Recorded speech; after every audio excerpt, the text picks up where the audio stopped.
So today I will talk to you guys about the reasons why I think that school should start later. So have any of you guys had a child who has woken up very not happy and very tired? So the reason why I chose this topic is because as a student, I know all the homework and the extracurricular activities that we may be involved. So it's very hard to find a good number of hours to get our sleep in so we're ready for the next morning. In many cases, students are not always scoring the highest on their tests and quizzes just because of how tired they are. So today I will talk to you guys about the three main things. I'll talk to you guys about the pros and cons, the medical research, and the economy behind why school should start later. So what are some of the pros? It reduces teens' risk of accidents. So according to the sleeping research written by Lee Ann Morgan, she states that AAA says that drowsiness contributes to more than 100,000 crashes per year. When teens drive while they are drowsy, there are slowed reaction times and have a harder time paying attention to the roads. So another pro of starting school later is that it improves academic performances. An article written by American Academy of Sleeping Medicine says that the lack of sleeping impacts performances by reducing concentration, creating attention deficits, impairing decision-making skills, and causing forgetfulness. Also, a doctor named James Mass, who has a PhD, he led a research party trying to educate teenagers how their sleep schedule can affect their whole social life and everything like that. Amy and Mary Carcedone, they both have a PhD and they did a study on high school students. They surveyed about 3,000 high schoolers and found that the students who were getting the lower grades were getting 40 minutes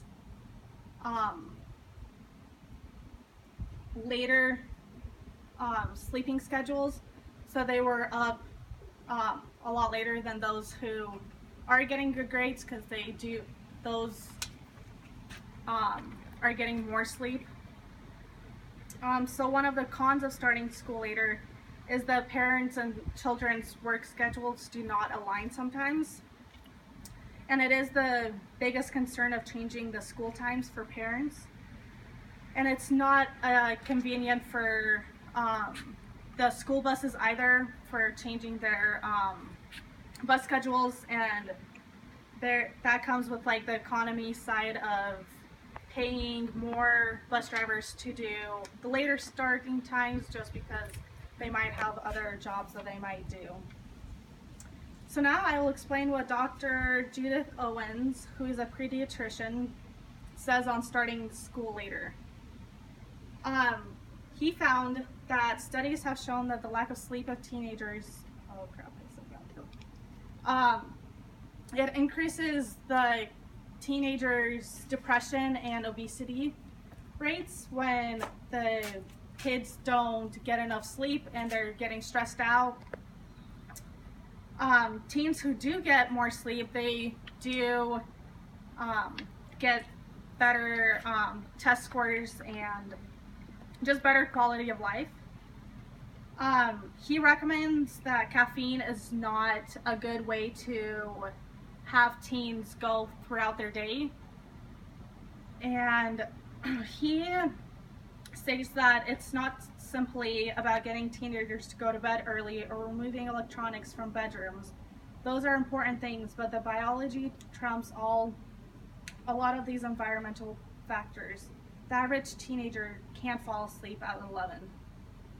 And that just goes back to with our homework and our extracurricular activities, those do take time after school.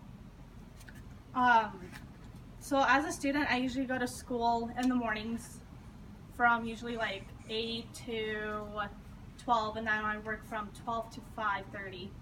And then just depending if I have night classes, they can go up to 9:30 at night. And then on top of coming home like at 10 o'clock, I still have homework to do that is due the next day. So I usually don't get a lot of sleep during school.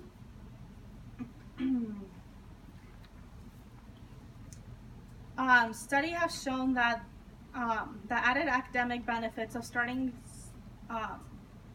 school to about 2 months additional months of schooling, which could calculate about $17,500 to a student's earning over the course of a lifetime. Marco Hafner, they did analysis to determine the economical implication of the universal shift in middle school and high school starting at 8:30 the earliest. So they examined each state and how the kids were affected by if they started the school at 7:30 and then those schools that started at 8:30, they could tell like all their test scores were very up and down. So some schools are beginning to take this seriously and have moved their starting times up to 8:30 now, but there are still some high schools that still start at 7:15 in the morning, and the kid's brain isn't fully awakened until 8:30, says Dr. Judith Owens. So I'm gonna leave you guys with this. How would you feel if your kids are going to school knowing that they will fall asleep during class and that their brain functioning isn't fully developed in the sense of starting school just like an hour or an hour and a half can make a big difference? So, yeah. Thank you.